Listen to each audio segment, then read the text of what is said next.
بسم الله الرحمن الرحيم يا أيها الرسول بلغ ما أنزل إليك من ربك وإن لم تفعل فما بلغت رسالته والله يعصمك من الناس إن الله لا يهدي القوم الكافرين۔ سینٹ کی ایک کرسی لینے کے لیے ہمیں اللہ مشکل کشا کی آوازیں کو بھلا کر نعرہ حیدری یا علی کی صدا کو برداشت کرنا پڑے گا،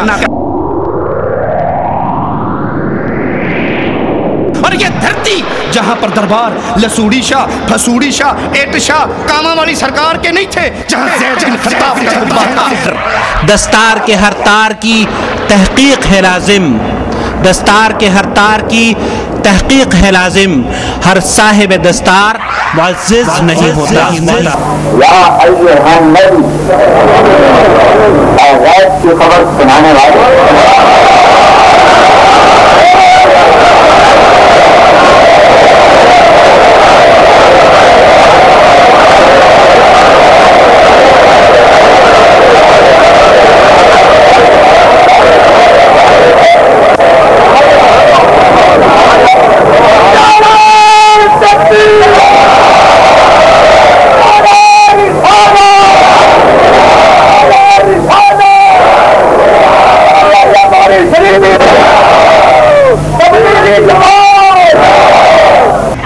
جو یا علی مدد کا نعرہ لگاتا ہے کیا وہ رب کو گالی نہیں دے رہا؟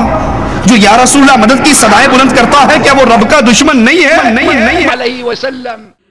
الواجب على علماء الحق أن يتقوا الله وأن يعلموا الناس وأن يرشدوا الناس من طريق الإذاعة، من طريق الكتابة والصحافة، من طريق التلفاز، يعلموا الناس دينهم يرشدونهم إلى الله ولي الذين آمنوا يخرجهم من الظلمات إلى النور والذين كفروا أولياؤهم الطاغوت يخرجونهم من النور إلى الظلمات أولئك أصحاب النار هم فيها خالدون۔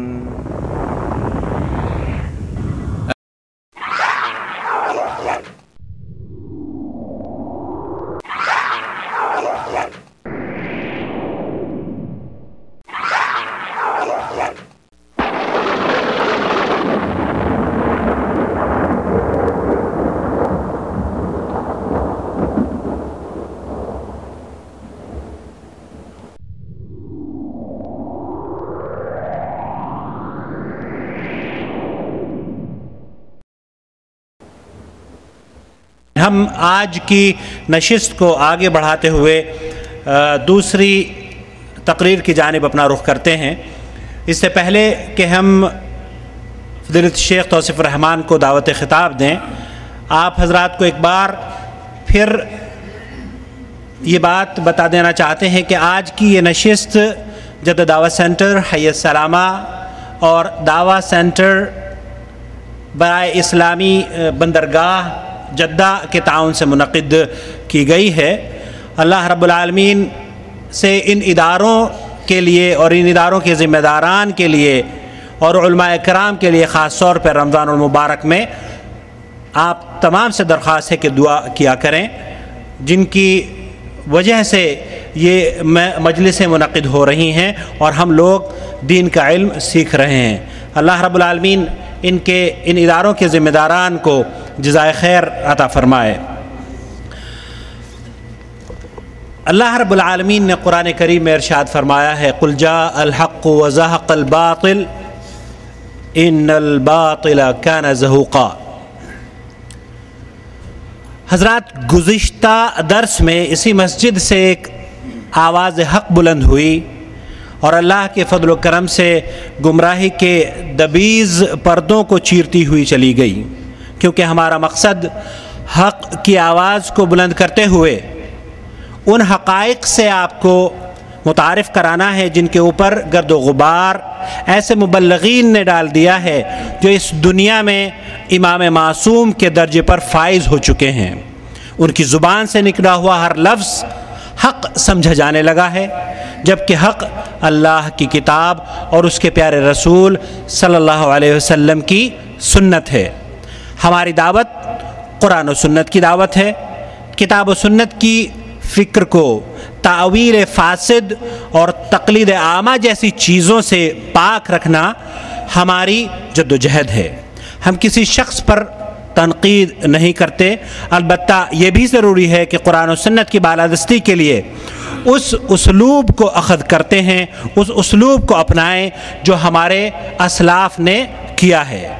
حضرت امام ابن تیمیہ رحمۃ اللہ علیہ نے مجموعۃ الفتاوی میں نقل کیا ہے، محمد ابن بندار السباق رحمۃ اللہ علیہ نے فرمایا کہ میں نے امام احمد ابن حنبل رحمۃ اللہ علیہ سے کہا کہ کسی کو ضعیف یا کذاب کہتے ہوئے میں اپنے اوپر ناگواری محسوس کرتا ہوں، تو امام احمد ابن حنبل رحمۃ اللہ علیہ نے فرمایا اگر تم چپ رہے اور میں چپ رہا تو جاہل کو صحیح اور غلط کے بارے میں کون بتلائے گا؟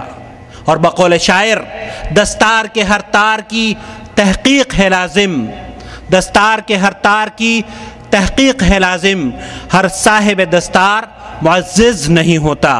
اللہ ہمارے علماء اکرام کی حفاظت فرمائے اور توفیق سے نوازتا رہے تاکہ وہ اس کے دین کی صحیح نشر و اشاعت کرتے رہیں۔ ہماری مجلس کے اگلے خطیب ہیں فضیلت شیخ توصیف الرحمن، اور آپ کا عنوان ہے تبلیغ دین اور گمراہ مبلغین۔ فلیتفضل فضیلت الشیخ۔ ان الحمد للہ نحمده ونصلي على رسوله الكريم۔ اعوذ باللہ من الشیطان الرجیم، بسم اللہ الرحمن الرحیم۔ یا ایہا الرسول بلغ ما انزل الیک من ربک وإن لم تفعل فما بلغت رسالته۔ اللہ عز و جل نے تمام کائنات کو پیدا فرمایا ہے، انسانوں اور جنوں کا خالق بھی اللہ ہے۔ اس دنیا میں آنے کا مقصد